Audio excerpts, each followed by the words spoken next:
ओम शांति। आज है 6 मई 2024 की मुरली। आज की मुरली का मुख्य सार बाबा ने कहा, मीठे बच्चे, इस जन्म के पापों से हल्का होने के लिए बाप को सच सच सुनाओ और पिछले जन्मों के विकर्मों को योग अग्नि से समाप्त करो।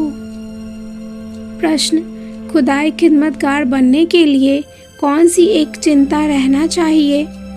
उत्तर, हमें याद की यात्रा में रहकर पावन जरूर बनना है। पावन बनने का फुरना चाहिए, यही मुख्य सब्जेक्ट है। जो बच्चे पावन बनते हैं वही बाप के खिदमतगार बनते हैं। बाप अकेला क्या करेगा? इसलिए बच्चों को श्रीमत पर अपने ही योग बल से विश्व को पावन बनाकर पावन राजधानी बनानी है। पहले स्वयं को पावन बनाना है। आज की मुरली का मुख्य पॉइंट्स। बाबा ने कहा, जितना तुम पारस बुद्धि बनते जाएंगे उतना सब कार्य सहज होते जाएंगे।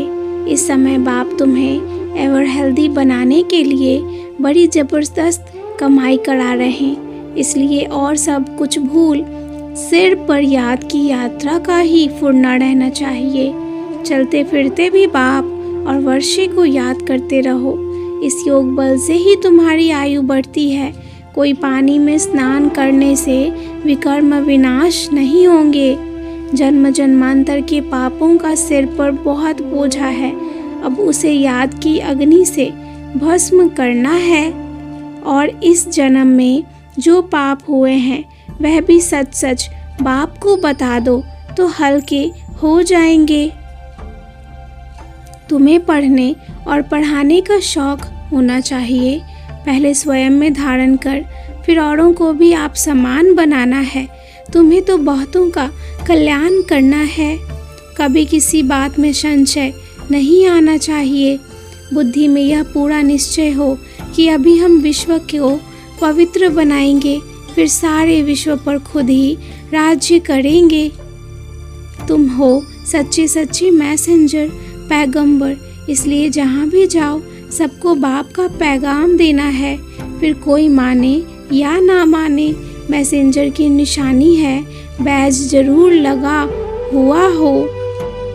तुम बच्चों को इस याद की मदद से सारे विश्व को पवित्र बनाना है। सुबह को बैठ बाप खुद याद की यात्रा में बच्चों की मदद करते हैं। जिनका पूरा योग बल होगा वह तो समझेंगे जैसे बाबा खुद बैठकर याद की यात्रा करा रहे हैं।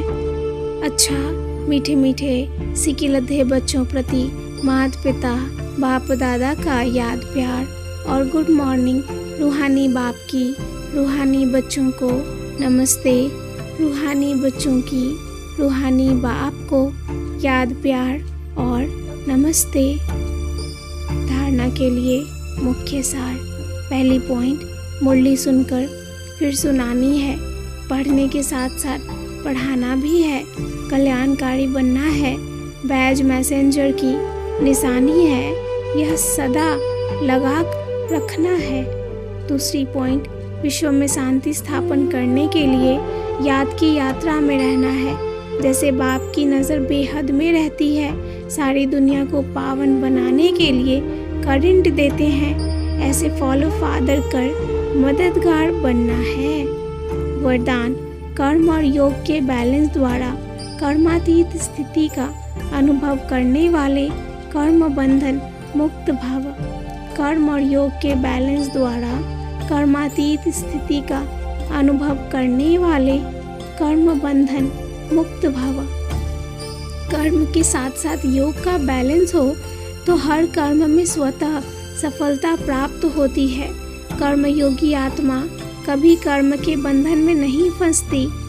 कर्म के बंधन से मुक्त को ही कर्मातीत कहते हैं। कर्मातीत का अर्थ यह नहीं है कि कर्म से अतीत हो जाओ।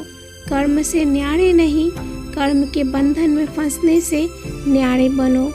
ऐसी कर्मयोगी आत्मा अपने कर्म से अनेकों का कर्म श्रेष्ठ बनाने वाली होगी। उसके लिए हर कार्य मनोरंजन लगेगा, मुश्किल का अनुभव नहीं होगा। स्लोगन, परमात्म प्यार ही समय की घंटी है जो अमृत वेले उठा देती है। परमात्म प्यार ही समय की घंटी है जो अमृत वेले उठा देती है। अच्छा, ओम शांति।